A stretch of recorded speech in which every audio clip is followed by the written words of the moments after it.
Hello, everybody. Welcome. Hope your APUSH semester is going well. My name is Mr. Caleb Bloggerway. I'm coming to you live from Western Michigan here, and we're here to wrap up your APUSH semester with Fiveable. So hopefully you folks are getting ready for your exam in the next couple of weeks. Perhaps you have a midterm or something like that, or perhaps you just need a little bit of a recap as you're heading into the Christmas holidays and getting ready to review periods 1 through 5. Well, we're here to help, and let's jump ourselves into this thing because we got a lot of ground to cover. Before we begin, though, first couple of things, making sure everybody's able to hear me and things like that. Couple things to let you know of. One is make use of the chat, of course, on the right-hand side of your screen. That chat is very useful for dialoguing with other people, for asking questions, for asking me questions, for talking to each other. Feel free to use that. Also, if you have a more formal question that you think might be useful for the entire group, feel free to use the ask a question function that's at the bottom of your screen. That would be very useful, especially as we get going and we get to some larger topics. I want to know what you folks need to know and what you need help with. I'm here to help, and I'm here to make sure that your APUSH experience is going well. If you can hear me okay and you're able to participate in the chat here, why don't you throw an emoji into the chat that symbolizes your first semester at APUSH? Feel free to be creative with how that goes. Vicky's already put up a thumbs up, so I'm hoping that means it's going really well for you, Vicky. But feel free to throw in another emoji into the chat with what describes your APUSH experience thus far. Nikki's been super happy. Jackie's doing all right, but maybe sweating a little bit. I'm never really sure exactly what that emoji means, right? And let's see, we got some heads exploding. We got some people that are a little bit frowny faced, some people that are pretty nervous. All sunshine and happiness. Okay, all right, got some sun going on. Fantastic. Well, let's get ourselves started and keep sharing those emojis if you'd like to. It's always fun to see what people come up with. And let me share you my screen there just to make sure that we're all on the same page. All right. So this is covering first semester. Now, people get to first semester in different places, and they end first semester in different places too. So we're going to be covering periods 1 through 5. Perhaps you're not quite done with period 5 yet. Perhaps you've gone into period 6 already. But wherever you are, this is going to be the meat for sure of what we're going to be covering in APUSH.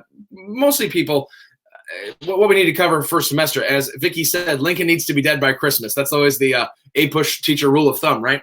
Kill Lincoln by Christmas. He needs to be dead by Christmas. And so, yeah, wherever you are, this hopefully will be a good review. Just to give you a taste of what we're doing here and to make sure that we're knowing where we're going. In this stream, we're going to do 3 things. We're going to do historical thinking skills, which are kind of my specialty, and I really like talking about these because I think that they are the key to sort of hacking your APUSH study experience. We're going to be talking about the period overviews, of course, and giving you some practice problems. Got some multiple choice questions, a lot of short answer questions, and those can also be expanded to include LEQs and DBQs. We'll get there. And then we're going to talk about some big topics, some themes, and historical thinking skills on the exam. And of course, there's time for questions and answers throughout this. So if you have questions as we go along, again, feel free to use the ask a question function down below. Feel free to throw that into the chat. Either way, you got a bunch of different ways to be able to communicate with me. This works better the more it's dialoguing with you, and it also works better the more that I'm able to help you. So help me help you. Let me know what you need. So let's dive right in.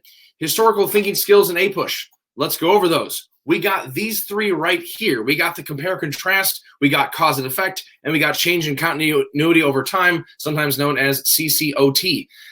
Why are these important? Well, let me just back up 1 second and say there's also a 4th one, contextualization, and that's one that's useful on a lot of different essays, and they'll sometimes ask you questions about that too. Keep that in mind, although these are the main 3 that we're going to be focusing on. Contextualization just has to do with, again, what else is going on during this time period. These 3 are how they organize essays, how they organize questions, and I gave you some graphic organizers right there on the screen there to be able to get some idea of, okay, how does this work visually, right? So compare contrast. You got 2 different topics. There might be some overlap, but there's also some differences. Keep those in mind. Causation is both causes and effects. Change in continuity over time. As this particular time period goes on, what stays the same, what's different. And you can see right there, we got ourselves 2 different timelines going on at the same time. That'll help you sort of contextualize that a bit better. Let's talk about what this means, though, because beyond graphic organizers, I wanted to give you some other things that could potentially be useful. If you're talking about contextualization, you might see keywords like explain, evaluate, time and history, connect this to, something like that. And you want to ask yourself, what's going on during this time period? What are the circumstances in which the document was written? How does this affect the content, et cetera, et cetera. If you're talking about causation, they might ask you to compare, analyze, distinguish, correlate, cause, effect, identify, evaluate. Some of these terms are in common with the other ones too, but if you see compare or distinguish or something like that, you know it's going to be causation. You might ask yourself, how did this happen? Why did this happen? Did this cause something else? Does this happen as a result of something else? Those are the kind of questions you want to ask yourself as you're studying, because it might help you narrow down what you're studying, and then it also helps to know what they're asking you in some of these questions that you might see on your exam. Changing continuity over time. This might talk about changing, stayed the same, analyze, evaluate, connect, see patterns, things like that. And you want to ask yourself, again, on a timeline, are things changing? Are they staying the same? What does it look like? And then finally, comparison. This one I feel like is the most straightforward, right? One of these things is not like the other. Compare, contrast, explain, evaluate, multiple. There might be multiple questions per question. So you might want to explain that a little bit. And then you also want to be thinking about what are the similarities, what are the differences. There are multiple comparisons, there are multiple causations. It can all work in a variety of different ways. But if you keep these four in your mind, I feel like this really helps you to be able to get inside the test makers' heads and to also be able to do your studying a bit better. Let me give you a couple examples here. If we're talking about the Revolutionary War, this is period 3. We're going to get to this more later. But if you talk about the period 3, you could see a nice comparison between the loyalists and the patriots, right? Those that supported Great Britain's hold over the United States, known as loyalists, or the American colonies, shouldn't call them the United States yet, right? And then the patriots. And the Patriots, not the New England football team, although they're named after these people, those are people that do not appreciate England ruling over the colonies. And so you got a comparison. Do they both share some stuff? Sure. Actually, this would be a good chance for me to ask you a question and for you to participate a little bit here. If we're doing some comparison here, we know loyalists like Great Britain, patriots don't as much, but what do they have in common? I don't know for you, but for my students and for myself, I always find that the comparison part is a little bit easier when you're contrasting rather than what you're talking about, what they have in common. What do loyalists and patriots both have in common? What could we possibly use there? Go ahead and throw that in the chat if you think you have an answer. So again, loyalists are more likely to move to Canada after the American Revolution because things don't go so well for them. They are most likely to be loyal to the crown. They might not be protesting out there doing the whole Stamp Act business. Got to have some peach tea while you think about the Revolutionary War, right? Let's see. Madison was saying they're both living in the same colonies. They both want the best for their country. Absolutely, absolutely. If you want to get even more specific, you could probably talk about what motivates them. Vicky's talking about they're both British citizens. Absolutely. And that's actually getting us really close to a nice common thing. Both people from all walks of life. Yeah, they cut across economic, social barriers. I like this so far. Yeah. One of the things to keep in mind that's a little bit important that people often forget is that both loyalists and patriots are motivated by Enlightenment thinking, right? John Locke, social contract, the rights of Englishmen. These are people that say, hey, we have some rights. We need them. We deserve them. And the patriots think that means they need to throw off the yoke of Great Britain. The loyalists say, no, this just means we need to protest and then get King George to be able to give us more of our rights. Something like that. But yeah, a lot of comparisons there. You folks are doing a good job. Nice.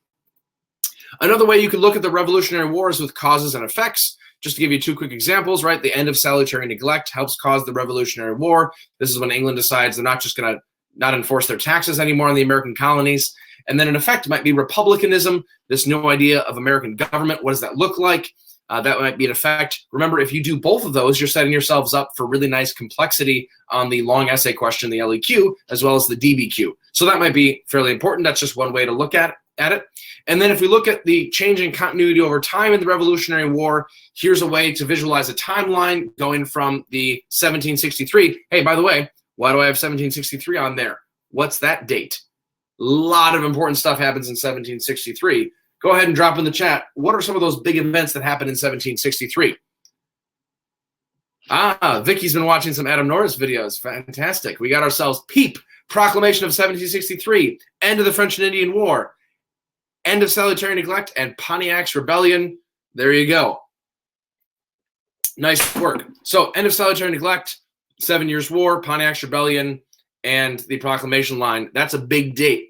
And then we go all the way to 1776. That's when that Declaration of Independence happens. But what happens in between? Well, we'll get there a little bit more when we talk about period 3 more in depth in just a little bit. But obviously, the colonist sentiment is going to change, right? There's something happening in 1763 that says, hey, we're all against the French and the Indians, and we're still British subjects. And by 1776, a good chunk of British citizens in North America say, we want to be independent. That's definitely a change. And yet, throughout the entire time period, there are still loyalists. That's a bit of a continuity, something that continues. Right? So just another way to think about this. So one more thing to think about when it comes to historical thinking skills is the themes and looking for patterns. So you look for long duration events, similar events, following threads throughout history. Some of you might use bagpipe or magpies as a way to remember some APUSH themes. Either way, it's a good idea to look at large, big topics like this that might help you identify, okay, what might maybe be comparing? For example, take the P in magpies, politics and power. If you see political systems, chances are pretty good there's people that agree and disagree. We used loyalists and patriots earlier, but one could easily talk about federalists, anti-federalists, federalists and Democratic Republicans and Whigs, Democrats, Whigs, Democrats, Republicans. We're going to get there in a little bit, but my goodness, if you see political parties, there are people that don't agree with those. Make that a comparison. If you're talking about migration and settlement, has American migration and settlement changed over time? You bet it has. Have there also been things that stay the same? Absolutely. So again, looking for patterns. You don't have to memorize any of these necessarily, but they're not bad. They're pretty helpful, especially when you can use them to categorize different parts of your thesis, perhaps in your essays. Just an idea. So let's jump into the content, but before we do, any questions that you have so far? Historical thinking skills, feeling okay on that? We've done that before, perhaps in our classes, or at least that makes a lot of sense given what we just talked about. Want to make sure we don't have any lingering, burning questions that need to be addressed first. Otherwise, let's jump into the content. Again, feel free to ask the question, put it in the chat, something like that as we go along. Otherwise, let's jump into period one. Period one, one of the things I always tell my students is you need to know dates in APUSH, not because you need to memorize dates for the sake of memorizing dates, but because, my goodness, the chronology is so important. If you don't know what caused what, you're going to get really messed up. And if you don't know which came first, you're not going to know what was the cause, what was the effect. And there are a bunch of dates you potentially could memorize. But, excuse me, if you haven't memorized any dates so far, the minimum I would say is for sure know your period beginnings and ends. So 1491 and 1607. Symbolic sometimes and fairly important for getting a sense of chronology. Every year, the AP reading chief reader report says students don't know chronology. And so we're going to try to hammer this into you because it is really important for being able to write good essays. And those essays are often constrained by dates, right? So you need to figure out, well, what can I write about? What can I write about? What's in the time period? What's not? So period one, help us out. 1491 is symbolically the year before Columbus, so Native Americans and pre-Columbian societies. What about 1607? Bonus points, utterly worthless bonus points, but bonus points all the same for the first person to be able to put that into the chat. 1607? Chai's got it. Jamestown. Jamestown, the first permanent English settlement in North America, right? And that's pretty important. So period one, some quick highlights. Remember, this is not a huge section of the overall AP exam in May. However, it's probably still pretty important for your exam here because it's only first semester. So I'm going to give you a top three for each period, and then we're going to talk through those three and kind of branch off from them a little bit. And if you have some questions about that, again, feel free to ask those as we go. So one of the things to be aware of is Native American diversity, the Columbian Exchange, and colonial comparison. So Native Americans, you need to be aware that they interacted with their environment, and they did so in different ways. It's handy to have a tribe or two in your back pocket, especially if those tribes become important later. So I would know the Cherokee, the Creek, the ones that will eventually become the 5 civilized tribes, right? That get moved by President Andrew Jackson. You might want to know the Sioux; those are going to become important on the Great Plains. The Iroquois and the Algonquin, because of their alliances with the British and the French, respectively, during period 2 and 3. So knowing some of those would be good, and then knowing how they adapt to their environment. Now, some of these pictures, upper right-hand corner, that's a picture of a Native American on horseback shooting some bison. Now, a couple things to note. One, where does that horse come from? Because there weren't any horses in America in 1491. Jasleen, got it? Absolutely. It comes from the Spanish. So the horse is a very important part, and it's a little bit of my transition now between the Native Americans and the Columbian Exchange. Native Americans adapt in different ways. Sure, the people in the Great Plains were migratory. They were nomadic. They were pastoralists. They would sometimes hunt buffalo on foot and drive them off cliffs and things like that, but they did not have horses until Spain arrives. Other ones, Three Sisters agriculture, some stuff like that where they grow corn, rice, and they grow corn and squash and beans all together, other things like that, ways that Native Americans adapt to their environment. That's a big question there. The Columbian Exchange, what comes over? That's the map just below the one with the horse right here. Columbian Exchange, remember, you need to know the effects of the Columbian Exchange on both sides of the Atlantic Ocean. So mostly, you're going to see positive effects in the old world with the exception of perhaps syphilis. Otherwise, a ton of new foods enter the old world system. Europe grows, Asia grows, even Africa grows. Their population continues to go up because of the new crops they get from the Americas, including things like squash and pumpkins, and of course, the most famous one, potatoes. So that's a big deal. And then the Europeans bring over a bunch of different stuff, including cattle, horses, pigs, and unfortunately, lots and lots of diseases. So those of you that took AP World, you probably have heard of this as called the Great Dying, right? So the Columbian Exchange results in a whole bunch of Native Americans dying off, and then that results in the need, so-called, right, for African slaves to be able to replace the native labor that the Europeans were hoping to exploit. Period 1 only goes up to Jamestown. It doesn't actually include Jamestown and the subsequent later English colonization. So when we talk about colonial comparison, there's a little bit of exploration involved. There's a little bit of the French and the British and the Dutch and maybe the Swedes, but for the most part, this is talking about the Spanish. And so go ahead and drop in the chat. What do you know about the Spanish colonial system in the New World? What are some vocab words that you might associate with the Spanish in the New World? Janslene's talking about the caste system. Fantastic. Yep. Encomienda system. Vicky's talking about different kinds of castes, mestizo, mulattoes, right? One of the, excellent, you folks are great. One of the important things to know is that Spain intermarries with the natives, right? Because they come over largely as single men, the conquistadores. There's the repartimiento system. There's the encomienda system. These are all really important terms that you should be familiar with. Encomienda describes the labor systems that occur, right?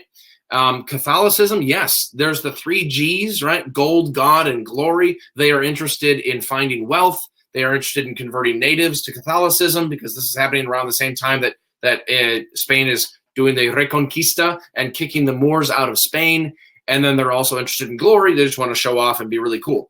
So be aware of some colonial comparison. Mostly it's focusing on Spain in period 1. If you're seeing things happening in the 1500s, again, chances are pretty good it's Spanish if it's Europeans. So be aware of how they interact with Native Americans, how Native Americans interact back, how they trade, how they interact, how they intermarry. The caste system and Encomienda system would be fantastic examples. Things like the Pueblo Revolt will happen later in period 2, but still some pretty good concrete examples. All right, now time for some period 1 practice questions. Here's one for you. We got ourselves an excerpt by Bartolomé de las Casas, a priest and historian, a short account of the destruction of the Indies, published in 1542. And we got a question that goes with it. So before we read the question, let's read the excerpt. I'll just read it out loud and you can read along with me. He says, they are innocent and pure in mind and have a lively intelligence, all of which makes them particularly receptive to learning and understanding the truths of the Christian faith. These would be the most blessed people on earth if only they were given the chance to convert to Christianity. It was upon these gentle lambs that from the very first day the Spanish fell like ravening wolves upon the fold, or like tigers and savage lions who have not eaten meat for days. So if this was on a DBQ, we might ask you to hip this, right? Talk about the historical context, intended audience, purpose, point of view. But this is a multiple choice question, and here's your question for you. Which of the following groups would most likely have opposed the position of De las Casas as expressed in the excerpt above? Go ahead and drop in the chat the letter that you think is the correct answer. Is it A, Catholic priests in the Americas, B, Native Americans in the Americas, C, Spanish landowners in the Americas, D, English nobles thinking of investing in the Americas? Let's see, I'm seeing B, A, C, B, A, C, C. Seem to be a little bit split so far. We're not entirely sure. Okay. Well, it sounds like we could have a good discussion about this then. So again, what is the position of De las Casas? You might know this because you studied De las Casas already. Otherwise, you might need to read through the excerpt one more time. Sometimes the excerpts are really helpful. Sometimes they're necessary. Sometimes they're just useless. In this case, it's a helpful one. De las Casas says, hey, we'd love to have them understand the Christian faith. These natives, they are nice people. They're innocent. He's kind of talking down to them a little bit, but he's saying, look, we need to help them out and not enslave them. We need to let them not get attacked by the Spanish. And look at that second paragraph. It was upon these gentle lambs that the Spanish fell like wolves. I mean, that's not a complimentary thing toward the Spanish, right? So the people who would oppose De las Casas, oppose them, might be people who don't see the Spanish as being bad, who don't see the Spanish enslaving and taking advantage of the natives as bad. So Catholic priests in the Americas, would they agree with De las Casas, and especially in that first paragraph, that we should convert people? Yes, they would agree. And remember, the question is asking for opposition. So it can't be A. Letter B, Native Americans in the Americans. Would Native Americans agree that they should not be attacked? Yeah, they wouldn't necessarily agree with the whole, like, hey, they should be converted to Catholicism, but they would certainly agree with this sentence that the Spanish are attacking them way too much.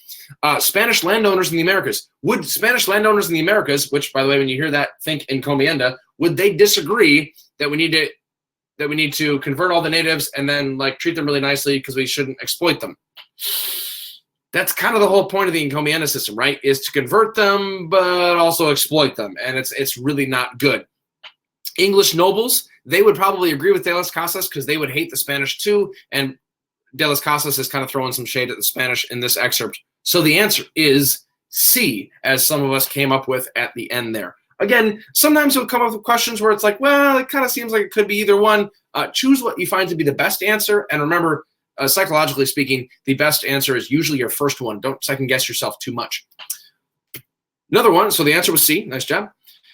Next one. The situation De las Casas describes resulted in which of the following? So Spanish exploitation of natives results in which of the following? A, the development of the transatlantic slave trade. B, an intolerance of intermarriage by Spanish colonists. C, a decreased interest in Indian conversions. Or D, a decrease in the volume of the Columbian Exchange trade.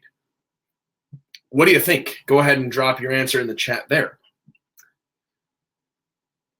See, I'm seeing some A, seeing some B.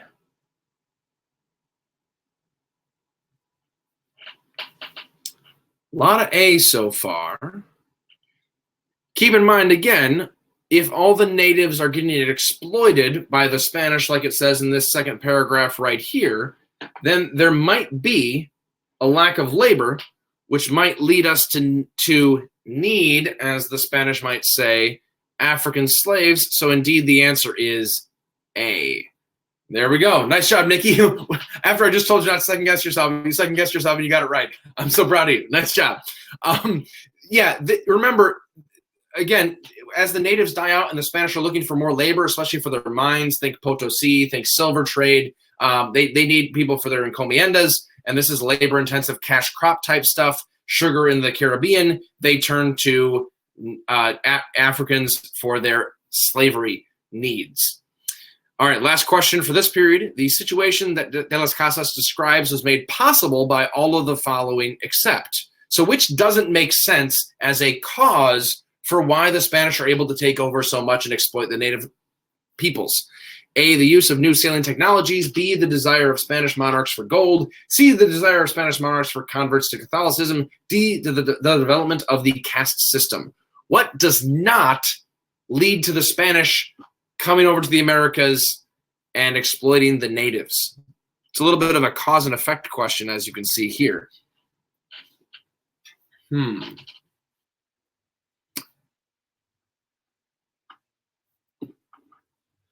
seeing a lot of A. A couple of people say B. Vicky stands out and says D. Interesting. Oh, we got a couple other people saying D as well. Now I'm getting a whole wave of Ds. Oh, my goodness.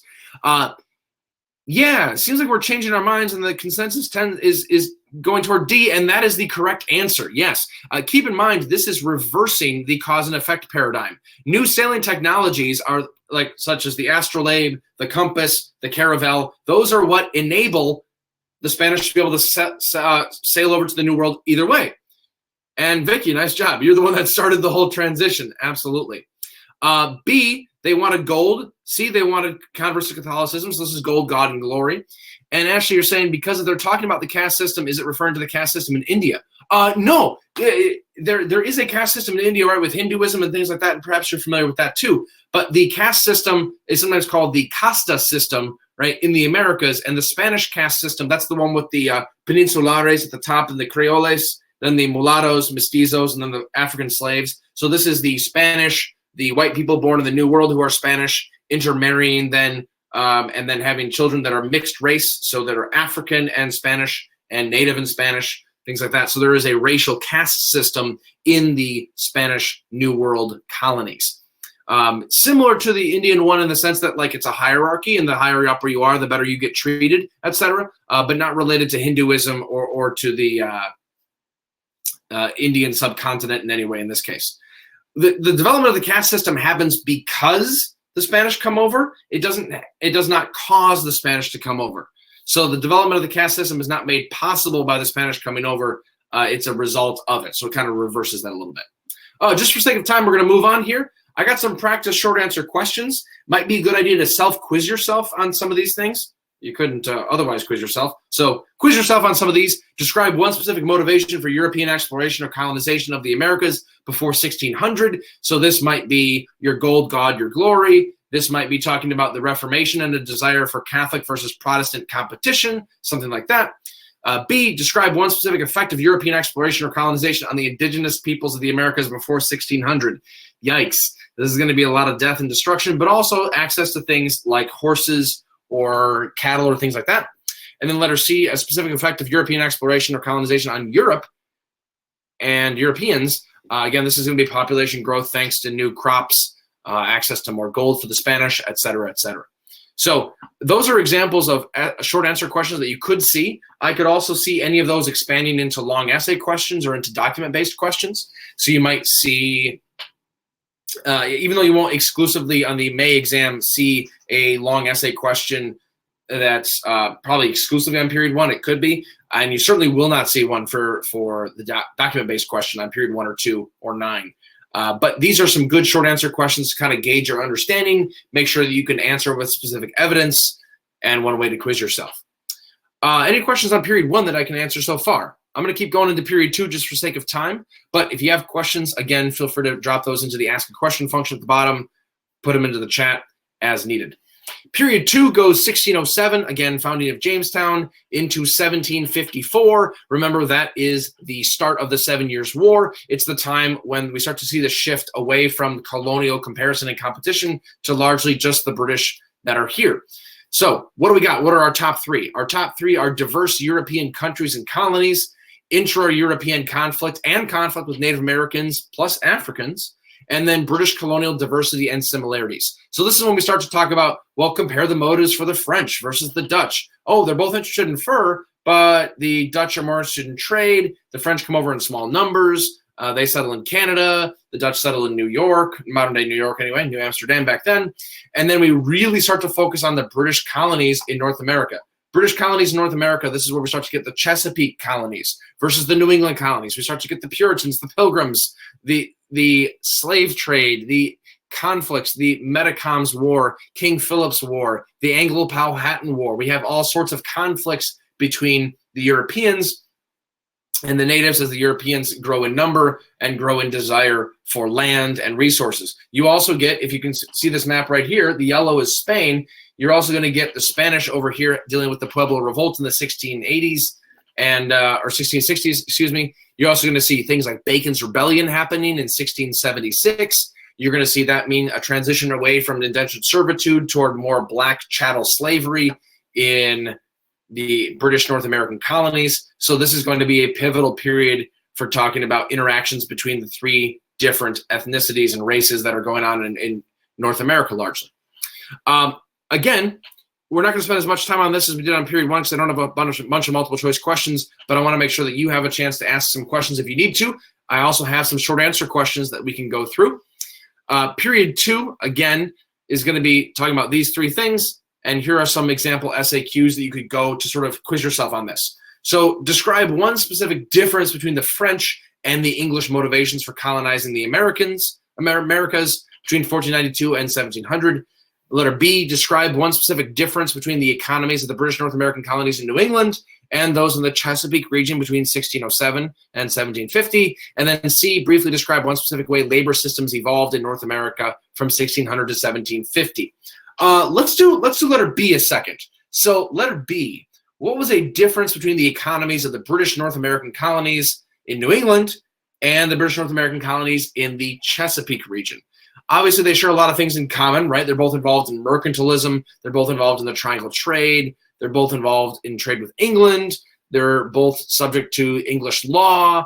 They want their rights as Englishmen. And yet, what are some differences in the economy? Throw that in the chat once you think you got something. New England is mostly families. The Chesapeake region is mostly, or not mostly, but a lot more single men. Chesapeake had tobacco. England did not. Yes, Chesapeake is farming, tobacco, labor-intensive cash crops. Chesapeake colonies have more agriculture. The South has plantations. Yes, absolutely. And keep in mind the reason for that, right? The Chesapeake colonies are further south. Their soil is better. It's less rocky. The growing season is longer. You can even sometimes grow 2 seasons. New England is involved in mercantilism. It's more trading and shipbuilding. Whereas, yeah, trade goods, Chesapeake's more focused on tobacco. New England does manufactured goods. Yes, good stuff. A lot of lumber, a lot of rope making, etc. Yeah, so when you talk about the economies there, you want to be thinking about what they're making, what they're producing, and give examples if you can. New England had more families. Absolutely. Thank you, Samara. And Chesapeake is going to have more single men. Now, of course, you want to tie that back into the economies, right? So you want to talk about how New England farms are family farms. They're subsistence plus farming. They're not large plantations doing labor-intensive cash crops like tobacco and then eventually cotton. We're going to have indigo, rice, et cetera, et cetera. Sounds great. Then letter C. Briefly describe one specific way labor systems evolved in North America from 1600 to 1750. Let's go ahead and throw something in the chat about that. Labor systems evolving in North America. Labor systems can be voluntary. They can also be involuntary. I'll leave that to you to decide, but there's a variety of options. Now remember, it's evolving, so this is a causation question, or almost like a CCOT question, right? How is it changing over time? The Atlantic slave trade becomes a big thing. It grows. Reliance on slave labor, indentured servants become less and less.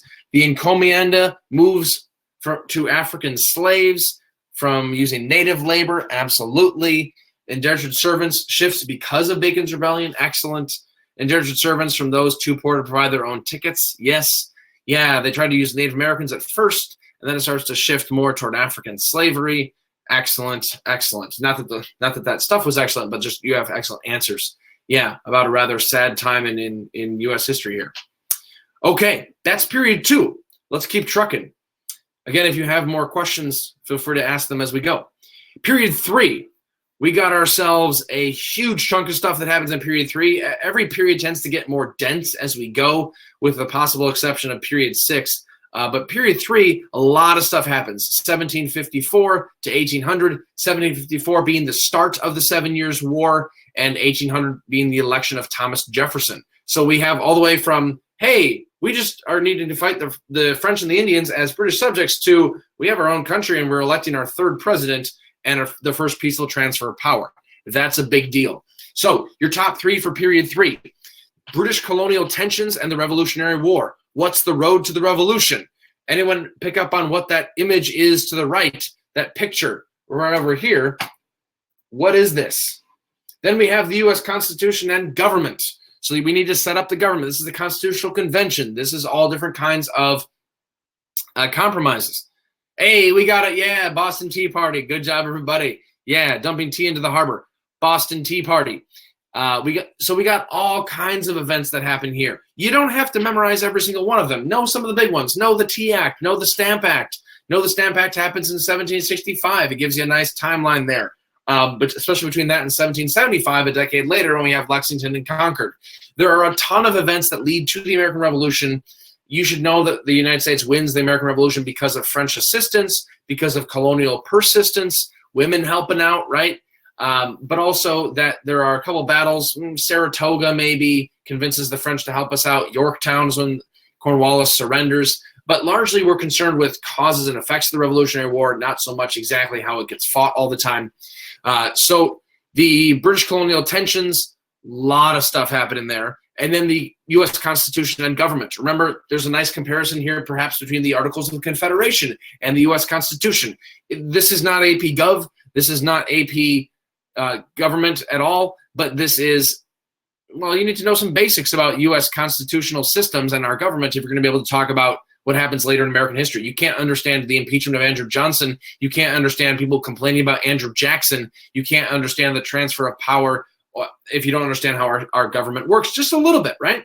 So be aware of things like the Great Compromise in the U.S. Constitution, the Connecticut Plan, right, versus the New Jersey and Virginia Plan. We have the Senate, we have the House, we have the checks and balances, we have the judiciary.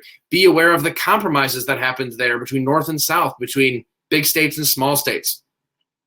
And then as we get into this migration and trade, as the United States begins to grow, you should be aware that it comes into conflict with other people in the Americas, namely Native Americans. Think Treaty of Fort Stanwix, Treaty of Grenville. And then we also have problems with trade overseas. So George Washington's first administration, John Adams is second, and they both are going to have to deal with, okay, there's this French Revolution going on. We want to trade with the French. We want to trade with the British. How do we do both? Washington's neutrality proclamation famously happens. John Adams presides over the quasi-war with France. The XYZ affair, Citizen Genet, happens earlier. I mean, my goodness, there's a lot of tensions related to the French and related to the British during this time period besides just the old Revolutionary War.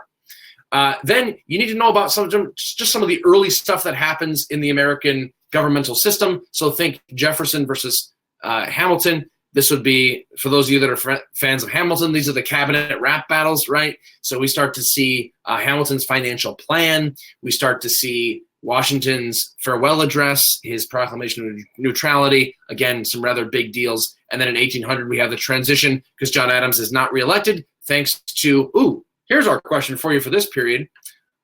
Yeah, your APUSH teacher played those for you. But did they rap them? I will just say that I did rap them for my students and got to perform them with some other students that really liked those cabinet rap battles. Ultimate APUSH nerd moment, I know. But, you can't resist. It's just too good.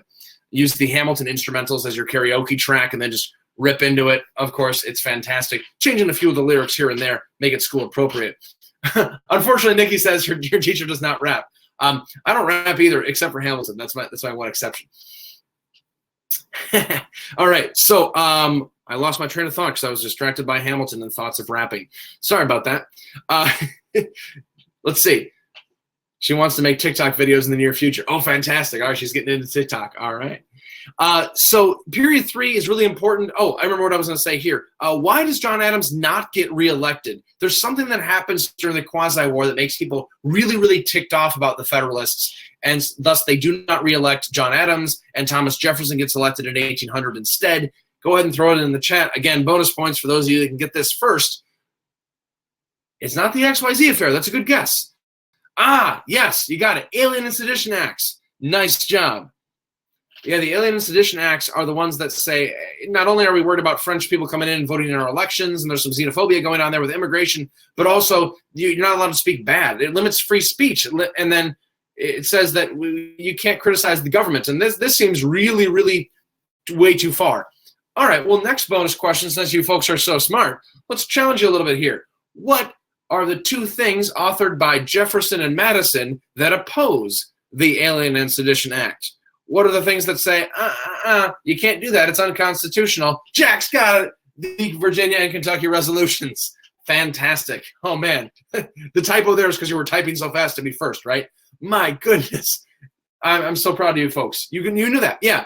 Kentucky and Virginia resolutions, this is part of a long-standing American tradition now of having states arguing about states' rights, perhaps nullification. Those will come again later in period 4 with Andrew Jackson.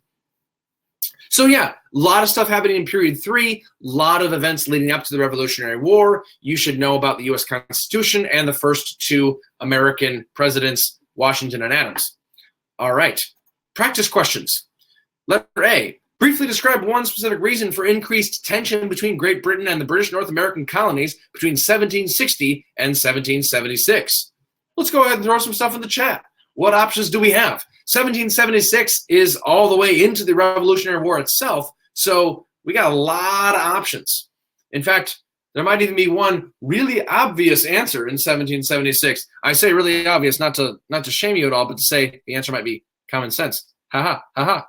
Let's see. We got the Boston Tea Party, French and Indian War, Stamp Act, Declaration of Independence, end of solitary neglect. Stephen just says all the acts. Fantastic. Intolerable acts. Not allowing the colonists to have representation in the British Parliament. No taxation without representation. Absolutely. Parliament kicked a representative that was nominated by the colonies out. They won't let us have representation, right? The tax revolt, just taxes, period. Absolutely. The Tea Act, the Townsend Acts, the Intolerable Acts. Absolutely. Anna, I do not have a PDF of the slides that you can edit right now. However, if you are able to access the replay later, we always post the replay with the slides, so you would be able to annotate it then if you need to. But yeah, good idea there. Let's see. Maybe I can post a. Let me think about that. See what we can do here. So a reason for increased tension, all of the acts. That's a really good way to go about it. You folks know a whole bunch of things. That's great. Letter B, a specific difference between the government set up by the Articles of Confederation and the government set up by the U.S. Constitution.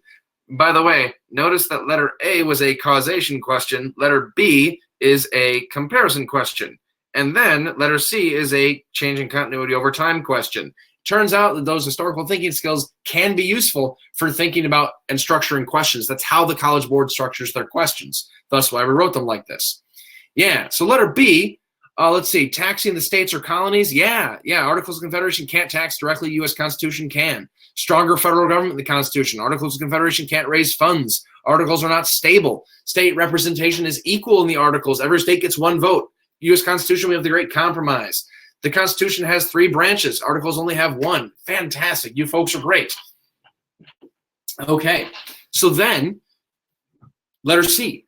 What's a specific way in which the unity of the United States was tested between 1790 and 1800? Keeping this broad, giving you lots of options. What's something that Americans disagreed about between 1790 and 1800? A lot of options there, but go ahead and throw some of those in the chat. Some of them we haven't mentioned, things like Jay's Treaty, right? Where people start to get actually really angry at George Washington. The Alien and Sedition Acts, absolutely, Samara.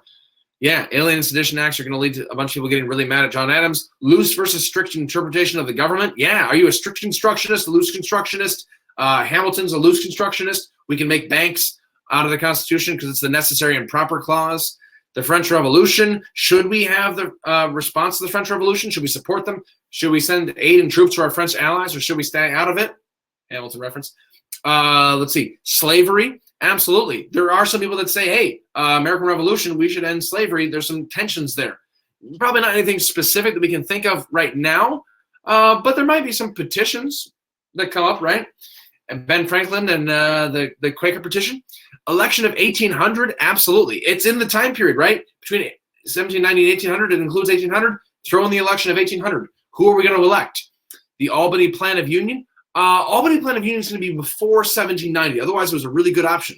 Yeah, Albany Plan of Union is for the United States during the 7 Years' War. So that's going to be in the 1750s and 60s back then. Yeah, Hamilton versus Jefferson, all of those options, a lot of good ones. All right, let's jump into period 4. Again, if you have questions, I don't want to go too fast, but I also want to be mindful of our time. We still have 2 more periods to go. All right, period 4. Let's talk about this one. We got ourselves changes in democracy, and that's pretty broad. We got ourselves the market revolution and the U.S. expansion. So in order to tackle those, let's talk about this a bit more. We have that gentleman with the silver hair over on the right-hand side. That would be Andrew Jackson. He's sort of a representation of changes in democracy. So this is when we move from the first-party system to the second-party system. Please be aware of things like the Hartford Convention at the end of the War of 1812 when, the Federalists kind of shoot themselves in the foot, and then they go away for a while. We have the era of good feelings, and then we start to have the Whigs versus the Democrats. As Vicky's saying, by the time of Andrew Jackson, we have the common man. So there's fewer property restrictions on voting. There's more of an opportunity that we have to vote than ever before, as long as you're like me, a white male. So still no voting for black people, still no voting for women, white men suffrage, absolutely. Sorry, Vicky, we'll get to you. And nice job. We also have changes in democracy. Think like the Second Great Awakening, which leads to all the antebellum reform movements. Antebellum reform movements are democracy. They are governmental things. So women, are they involved in politics? Yeah, they're not voting. And even if you're not talking about Republican motherhood, which happens earlier, or during this time period, the cult of domesticity, you're having women getting involved in a lot of these antebellum reform movements, and that counts. Yeah, there's the Trail of Tears. There's Andrew Jackson removing the Native Americans. That's part of U.S. expansionism and, unfortunately, changes in democracy. A nice handy acronym to remember Andrew Jackson is WITCH, War on the Bank, Indian Removal, Tariff of Abominations, Common Man, and Hires Friends. Hires Friends is the spoil system. Tariff of Abominations is the nullification crisis. Yeah, fantastic. So you got to know some of those things. His kitchen cabinet. The market revolution, as you'll notice right here, we got ourselves a steamship. So the market revolution involves transportation and communication revolutions. It maybe even starts earlier with like interchangeable parts and the cotton gin, but it certainly involves a lot of cotton, right? Lowell Mills. We start to talk about new inventions like steamboats and telegraph and Eli Whitney, absolutely. We start to see the expansion of information literacy. Literacy expands hugely during this time period, and that means that that's actually connected to changes in democracy. If your constituents can read, and if you can mass produce newspapers, well, then suddenly everyone's connected to these parties, and that's why the Whigs and the Democrats become these huge regional parties with more common voters. The Lowell Mills. Dana, sorry, which? Let me say that one more time. So which is a nice handy way to remember some Andrew Jackson stuff. War on the Bank is the W. Indian Removal. Tariff of Abominations. Common Man. And Hires Friends. So this is talking about Andrew Jackson does not like the Second Bank of the United States, and then he removes the Cherokee from Georgia. The Tariff of Abominations with the nullification crisis with South Carolina, and how Andrew Jackson likes states' rights sometimes, but he's still a Union man. The Common Man refers to the universal white manhood suffrage movement, where largely more people can vote, and he's seen as a man of the common people. And then Hires Friends, that's the spoil system, as well as his kitchen cabinet a little bit later. Thanks for asking that question. Glad I could touch on that. Yeah, then we get a whole bunch of people that are involved in these antebellum reform movements. So Dorothea Dix, Horace Mann, the Mormons, Joseph Smith, the Shakers. We got people moving out west. This is the time period of Manifest Destiny. Now, personally, I put Manifest Destiny into period 5 because it fits really nicely with the whole idea of a road to the Civil War. So we'll touch on that a little bit later. But it's happening during this time period, right? And Manifest Destiny coined by John L. O'Sullivan in 1845, talking about the annexation of Texas. But U.S. expansion during this time involves the War of 1812.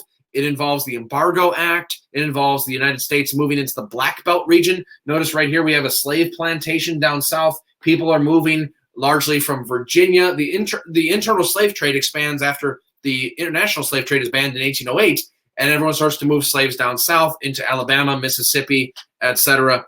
The Second Great Awakening is absolutely a part of period 4. Jasleen, thank you very much. Yeah, that's the part that remember, the Second Great Awakening causes the antebellum reform movements. So there's all sorts of new religion that's happening.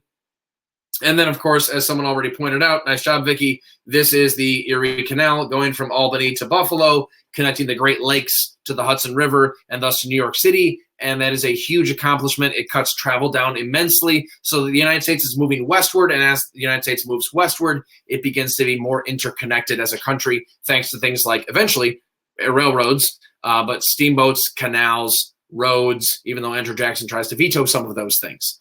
So a lot of stuff happening in period 4. And one of the reasons I like period 4, it not only is because I read a fantastic book about this that I recommend to everybody, of course, and that is What Hath God Wrought by Daniel Walker Howe. Huge book, but fantastic. And it's about from the Oxford History of the United States series. And it talks about how all this is connected, right? You can't have, again, changes in democracy without people that can read and without newspapers that can spread a bunch of information. The United States can't expand without the market revolution, and yet The United States also argues about the American Revolution. Should we have the American system? Should we not? Henry Clay wants the American system. Andrew Jackson and the Democrats largely do not. Boats can go upriver, so we can finally start using things like the Hudson River, both directions. We can use the Mississippi River, both directions. And as the U.S. expands, you should be aware of some of these things. We didn't talk about the Northwest Territories that happened earlier, but then we're going to add on to that with things like the Louisiana Purchase in 1803. We're going to see changes in democracy in that same year, thanks to Marbury v. Madison. There are some important Supreme Court cases that we're going to start to talk about here. All right, so that's talking about period 4. Let's see, we have a question that's coming up here. Let me make sure I can get to this. Can we discuss parties, expansionism, the West, and secession during the antebellum system in detail? Whew. Oh boy, there's a lot to answer there. Let's talk about some of that. Sure. So political parties.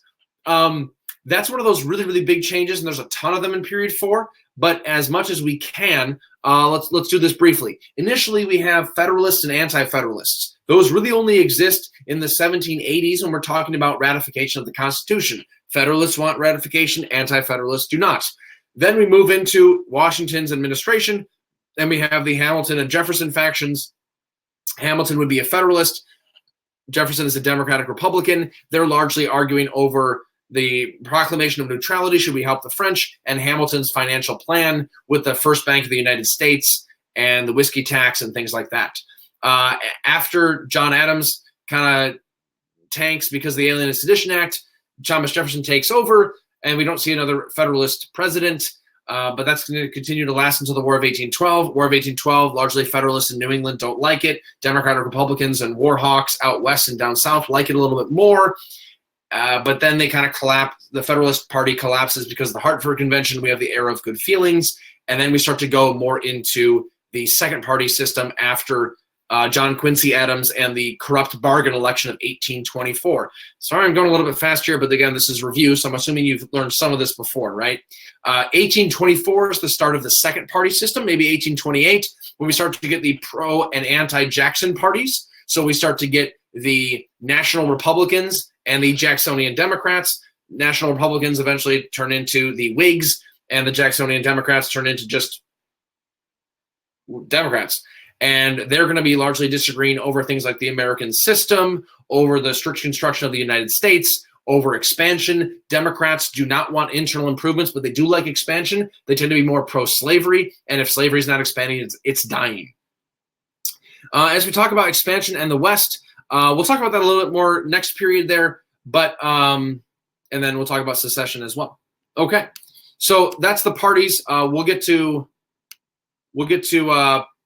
the third party system with Democrats and Republicans in just a little bit.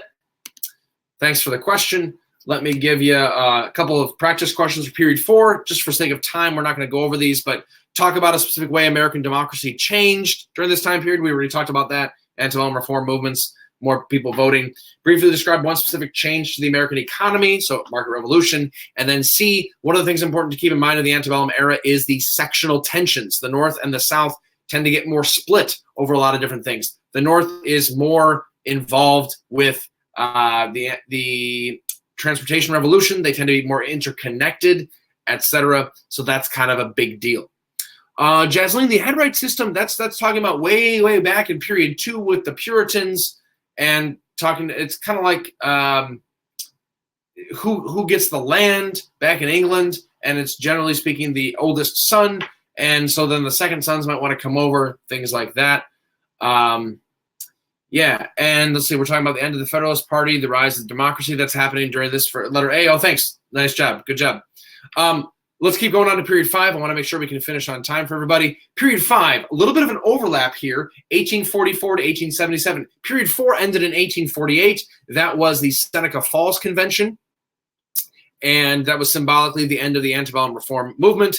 This begins in 1844, symbolically with the election of who? Let's put that in the chat. Who gets elected in 1844?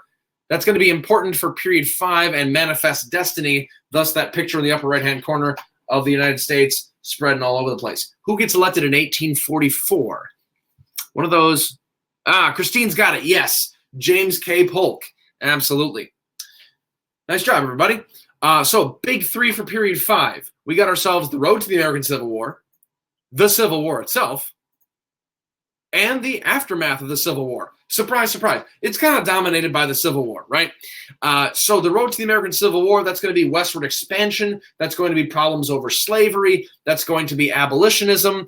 And it's going to be, remember, I can almost guarantee you that on your exam and on the final exam in May, there's going to be questions about westward expansion and slavery. It's the Missouri Compromise. It's the Kansas-Nebraska Act. It's the Compromise of 1850, the Mexican Cession, the Wilmot Proviso, all of those things. Yeah, Wilmot Proviso, yeah. All of those are talking about westward expansion, manifest destiny, Americans bringing civilization and Christianity to the natives and over sea to shining sea, or to be more Pacific, from the Atlantic to the Pacific, across the entire continent. The problem is every time they move west, they have to decide, are the new states going to be free or slave? And there's a constant battle between the North and the South over political power in that regard. So you can see how the Civil War is getting closer and closer and closer. The American Civil War itself, you need to know people like Lincoln, right? And then Johnson and Thaddeus Stevens and Charles Sumner are important during Reconstruction. But for the Civil War, you should know some big stuff like the Turning Point battles and why those are important. Antietam, Gettysburg, Vicksburg, Atlanta. Lincoln runs for re-election. South Carolina secedes in 1860, and then the South fires the first shot in 1861 at Fort Sumter. Lee surrenders at Appomattox Courthouse later. Be aware of some of those things. Yeah, South Carolina secedes when Lincoln gets elected because they're kind of salty about, well, if you read the Declaration of South Carolina secession, they say, we're mad because the North is not enforcing the Constitution. They're not returning our fugitive slaves, right? So the Confederacy is founded on this white supremacist idea that they need to have slavery, and they're going to make slavery the foundation of their country, right? See the cornerstone speech and all that stuff. And then Lincoln initially he tries to fight the war for the preservation of the Union, but then the Emancipation Proclamation changes that. We get the 54th Massachusetts and African-American soldiers fighting for the American Civil War for the North. And the movie Glory is a fantastic example of that, Vicky. Yes, yes.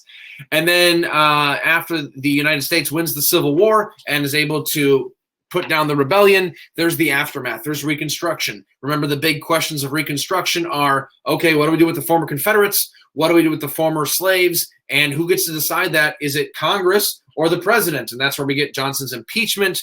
We get some really, really big amendments. Hey, let's throw those in the chat.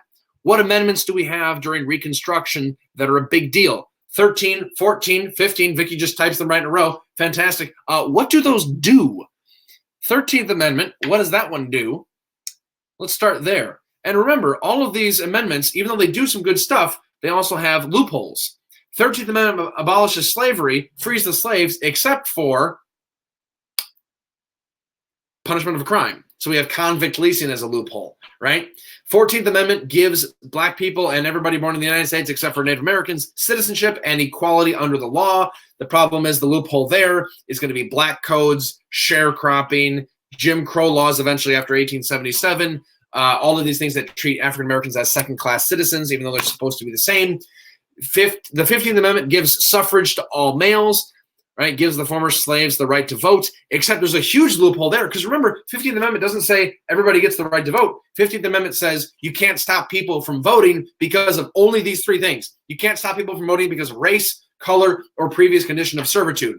Anything else goes. So that's when we have the KKK, we have violence at the polls, we have black codes, we eventually will have literacy tests after 1877, literacy tests, grandfather clauses, and poll taxes. Women still don't have the right to vote, absolutely. And the women's rights movement gets really mad at the abolitionists for what they see as a betrayal there. Aftermath of the Civil War, the Compromise of 1877 that ends Reconstruction. Reconstruction had such promise for racial equality, and it was totally squandered. And African Americans were totally screwed over, unfortunately. And why do they eventually give up? Well, we're going to have the North gets tired of it, and the South is continuing to resist. And so Southern intransigence and Northern, well, just getting sick of it all. So that's period 5. Period 5 goes 1844, election of Polk, to 1877, the end of Reconstruction. And those are 33 years, but there's a lot packed into that, absolutely. So some practice questions here. Describe a specific way American democracy changed. A specific way oh, I'm sorry, these are the period 4 ones. I forgot to update these. Well, if we were to update these, let's go back to this one. It might be briefly describe one specific way in which the westward expansion led to the Civil War. You might ask, briefly describe one specific reason why the North won the Civil War, why the United States was successful. And then C might be briefly describe one specific debate over the aftermath of the Civil War, or one specific way in which African Americans gained rights or lost rights after the Civil War. Those might be some really good ways to answer it. Ashley came up with a fantastic way to remember those. ABC, abolish slavery, born in the United States, get citizenship. C, every male can vote, something like that. Yeah. The way that I always tell my students to remember, eventually, we haven't gotten there yet, to memorize amendments 13 through 19, because you need to know those, are free citizens. Sorry, let me start with 13. Free citizens vote to tax senators who drink with women. So, free citizens vote to tax senators who drink with women. 18 is prohibition. 19 is women's rights, absolutely. And then when can you drink? In the United States, it's 21. The 21st Amendment is the one that allows us to repeal 18, which is fantastic. So free citizens vote to tax senators who drink with women is 13 through 19. Sorry if that's reversed for you because of the webcam, but that's a nice handy sentence to know, because you got to know 13 through 19 eventually, because the rest of those are in the progressive era. These are the civil rights era. Those are important to know. Yeah, Ashley, thanks for sharing that. That's very helpful. All right. Let me then go into some big topics. We're kind of wrapping up here. We're almost out of time. We're past the hour mark, so thanks for staying if you can a little bit longer, and we'll talk about some big topics and sort of get you off set with your review and some time for questions and answers if you have those. So big topics. As you study, here's kind of a CCOT way of structuring your study. You want to pay attention to some themes and how they change over time. Check this out. Look at political power shifting. Ask questions about political parties, how things change over time. How does the American Revolution happen? Labor system shifts. We talked about that. We talked about slavery, encomienda, indentured servants, right?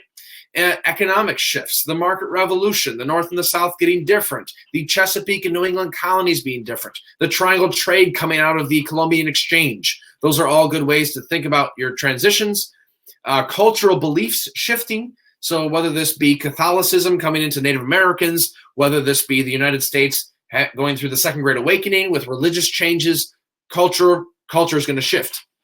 Regional identities are going to shift. Do people identify as colonists? Do they identify as Virginians? Do they identify as Southerners, Confederates, Northerners, United States? What kind of regional identities do we have? Maybe even political, right? And then lastly, foreign policy shifts. So what sort of problems does the United States deal with? We constantly are trying to maintain our neutrality and being able to trade with other countries. That's a constant problem from the inception of the country in 1790, going all the way until, well, really the end of the War of 1812. Ashley asked a question, what is the 10% plan coming from Lincoln? That's Lincoln's plan for Reconstruction that never really materializes, but it was his idea that if 10% of the voting age male population took a loyalty oath, sorry, not an oilty loaf, but a loyalty oath. If 10% of those took it, then the state could be readmitted back into the Union. So that's the idea of how do we deal with the former Confederates? 10% of the voters have to say, we promise not to rebel again, and then we're okay. Let's see. You haven't gotten there yet, Vicky. That's okay. Yeah. Remember, as long as Lincoln's dead by Christmas, you should be on track, maybe doing some Reconstruction. So 10% plan is Lincoln's idea. Johnson ups it and then makes it more of an ironclad oath, 50%, some stuff like that. Jaslene's asking about the triangle trade. The triangle trade, remember, Zoe already answered it in the chat. Fantastic. The trade between Africa, Europe, and North America. Absolutely. Yep. So slaves from Africa, raw materials from North America, finished goods from Europe, and it's the triangle trade. By the way, rule of thumb, if you're talking about it in period 1 and it's a little bit more biological, it's Columbian Exchange. If you're talking about it in period 2, or you're talking about very intentional trade systems or mercantilism, talk about it as the triangle trade or mercantilism. Yeah. All right. A couple other things. Again, notice the themes. And then let me give you some more examples of potential historical thinking problems. Be aware of comparing and contrasting. Here's a whole bunch of examples of potential compare and contrast, right? So be aware when you see, Zoe, I think they're talking about Lincoln dying in their class because you want to have Lincoln dead by Christmas. Hopefully no one had any students that died in APUSH. It's tough, but it shouldn't kill you, right? Zoe, I appreciate your heart. I'm glad you're concerned about your fellow students. That's wonderful. So compare and contrast, a lot of options for you there. Whenever you see things that happen first or second, or they're different, be aware of those compare and contrast. That would be a good thing to do.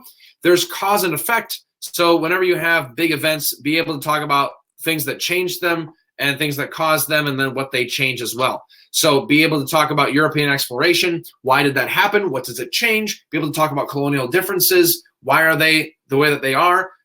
By the way, you notice how, colonial differences, it seems like that could be a compare contrast, and it is. But you should also be aware of why are the colonies different in the way that they are, right? It depends on who settles there, what the motivations for settlement are. What are the conditions on the ground, literally sometimes in terms of geography and environment. Be able to talk about what causes and effects come from the first, second, or third party systems.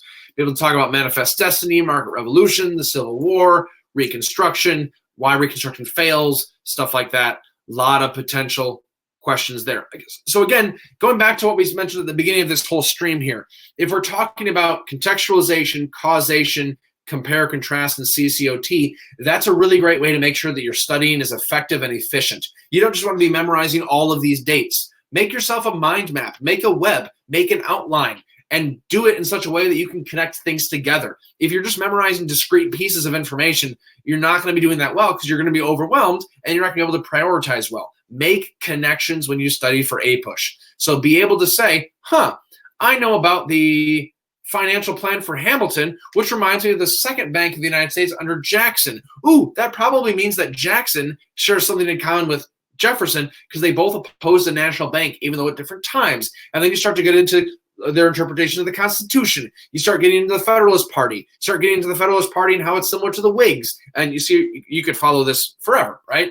So be able to make connections as you study. Be able to talk about how everything is related. If give yourself a random topic, just pick out a vocab word, pick out a term from your chapter or from your notes or from your textbook and say, all right, now let me go back in time and forward in time. Take, for example, let's take the War of 1812. If you go backwards, you get into the Embargo Act and the election of Jefferson and eventually to the American Revolution. If you go forward, you can go, the War of 1812 causes the disintegration of the Federalist Party, leads to the era of good feelings. Also discussions about, wow, we can't move troops around very well, lead to the American system and internal improvements. War of 1812 is going to lead to increased American nationalism and pride going forward. War of 1812 is sometimes called the Second War of Independence. So that could remind you of the Revolutionary War. It's the first war that's declared by the United States. Who declares war? That's Congress. Ooh, now we're talking about constitutional powers. Now you can start talking about the Constitutional Convention. Who supports the War of 1812? Well, it's war hawks. It's Southern Democrats, Western Democrats. Now we're talking about sectional differences and the second party system. Whew, I'm exhausting myself just thinking about that. But again, that's a good way to study. Be able to make connections across space, across time, and make a mind map, even if it's just mentally, but also you could write it down. Hopefully you find that helpful at least a little bit. Vicky, I'm glad you liked that at least a little bit. Fantastic. All right. So we're basically wrapped up here. We're out of time. But are there any other burning questions that I can help to address right now? Concerns that you have? Again, I urge you to prioritize your thinking, get a good night's rest, eat a good breakfast, all that good stuff. That is really important. Make sure you're maintaining your stress and managing that well. Want to make sure that we're all okay here. I think you folks are fantastic. I think you've got what it takes. Make sure you take care of what you got. Jasleen asking the era of good feelings. Yeah, era of good feelings is a time during Monroe's presidency. So we're talking primarily in the 1820s here, 1816 to 1824 or so, and it's when the Federalist Party is no longer around. So basically everyone is a Democrat or Democrat or Republican. And although it's called the era of good feelings, it's a bit of a misnomer or a misnamed era because, of course, not everyone gets along on everything. We have 1820, the Missouri Compromise. That's a huge sectional difference between the North and the South over slavery. So the era of good feelings is this time when allegedly everyone was getting along, kind of, and there was only one political party, but there was still underlying a lot of tensions there. Absolutely. Samara, what do you do if your teacher doesn't use the periods? I wouldn't really worry about that too much. The periods, just for me, are useful in terms of organizing chronology. If your teacher doesn't use the periods, then that's okay. Just know the content that you've covered so far, and if that makes sense, if what we did tonight makes sense, you can always look up the College Board's course outline. That's available freely for anybody to look up. You can watch the Fiveable videos that are organized by period, and that might help. But otherwise, it doesn't really matter if you're organizing them by period or not.